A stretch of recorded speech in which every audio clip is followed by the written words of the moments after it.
funny you asked that, because that's exactly what I try to focus on. My obsession really comes down to one word: home, and all that big word calls to mind. Home, family, community, cultural identity, national identity, all that big word comes down to, and it's really the focus. Something even when I want to run away from it, I can't. Even in some ways, the inaugural poem, the presidential inaugural poem, I thought was so far away from this idea of home, and it's all about finding home, just in a collective sense. So yeah, and I think, it's a good way to sort of help me sort of solve poems. It's like, well, sooner or later you're going to end up in this some aspect or some dimension of home. So why don't you go there? So it's almost in every single poem.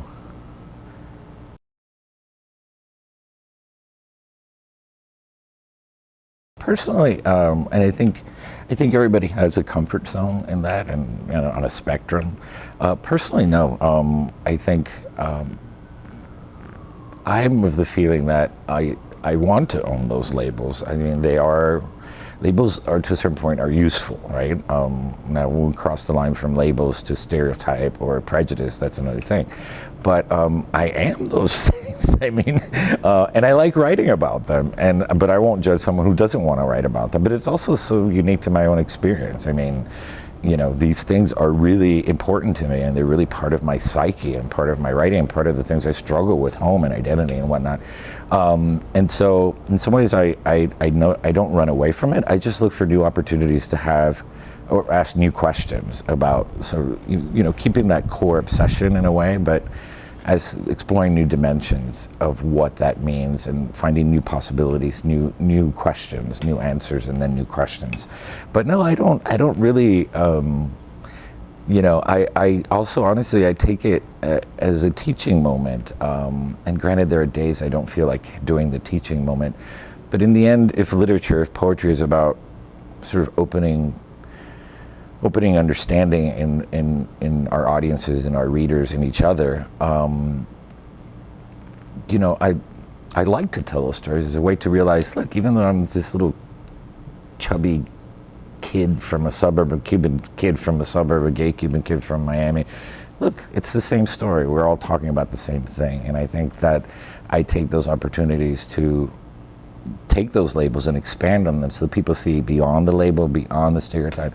And I almost see it as my duty, because I don't like when people or authors or just individuals assume that some other person should know absolutely everything about your culture.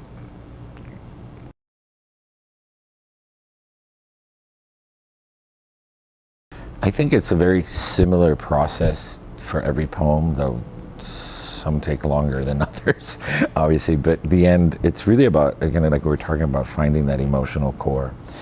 But not only in my audience, but in me, right? Every time I write a poem, I try to discover something new, some dimension of how I feel or think, to grow, to expand my comfort zone, to recast something, a memory, something, and a sure sign of a stinker poem is when you walk in saying, oh, I know exactly what this poem is going to do, and there's no discovery, right?